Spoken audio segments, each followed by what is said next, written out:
To you. Yeah, good one, Dave. So, unlike the previous edition where we had some chaos and the whole exercise had to end abruptly, how did yesterday's exercise go? So yesterday's exercise was conclusive. The election was done after the ballot count.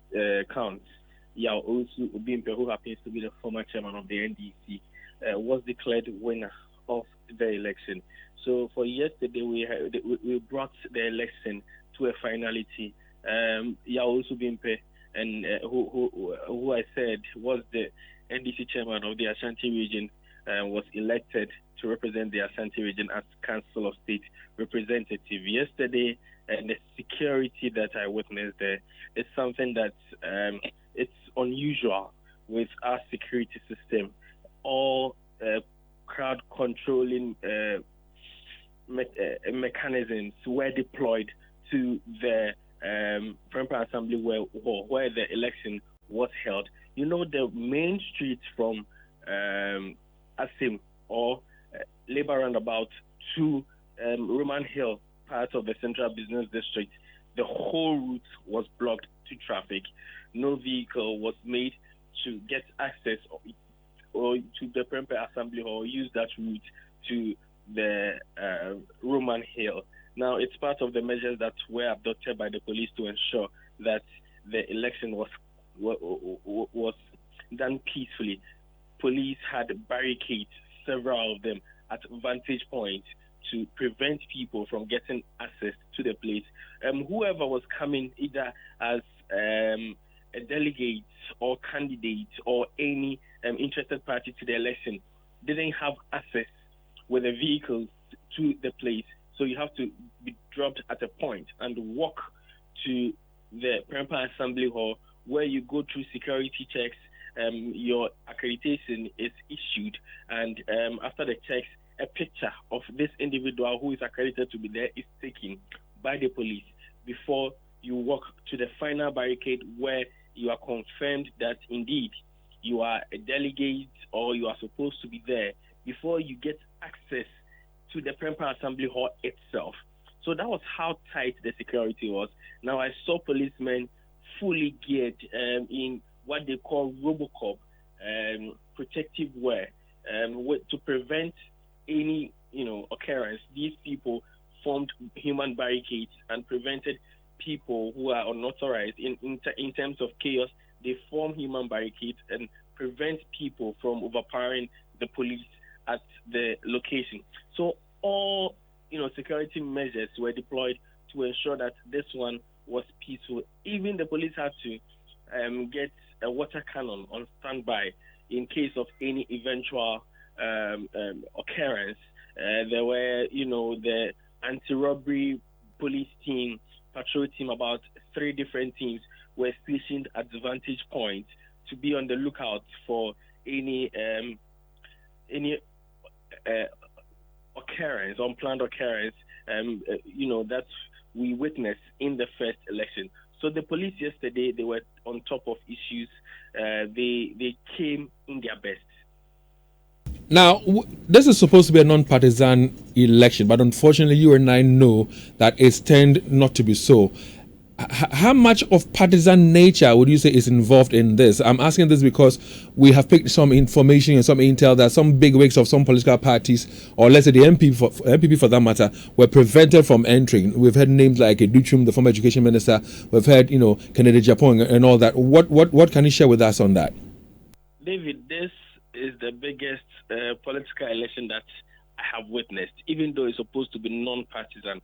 Now, you have NDC regional machinery working actively on the grounds to ensure that Yaw Gyimah wins this election. You have polling station executives of the NDC, ordinary supporters of the NDC in the at the grounds. This time they were prevented from entering the Premier Assembly Hall, but they stood behind the barricades from morning 8 a.m. through to 5 p.m. where the election was eventually counted and the winner declared. And this should tell you that these people came in their numbers to show numbers and also help get their person elected as Council of State representative. The NPP also had some people there. In the previous election, even though I didn't see executives of the NPP in the region, there were some NPP supporters that I saw on the grounds. Even members of parliament, the minority caucus, the Ashanti region caucus of the of parliament, basically NPP MPs were at the first election.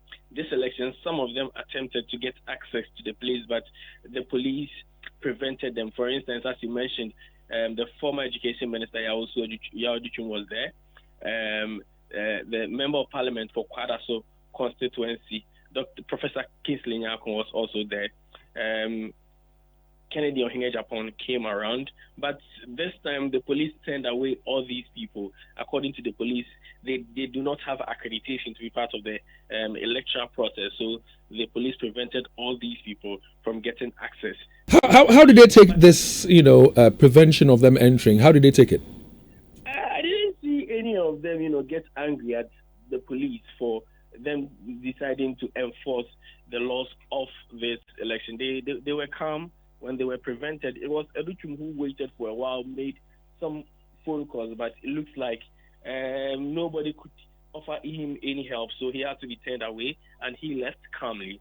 So it looks like even though this election is not supposed to be partisan, you see traces of partisanship all over this election. NPP, NDC, and you could hear the NDC people. They tell you that this is an election that the NDC will not allow the NPP have their way through, because they think that an NPP member, and they point to Nana Nkansa Bodu Ayeboafo, an NPP member, shouldn't be allowed into the Council of State to cancel the president.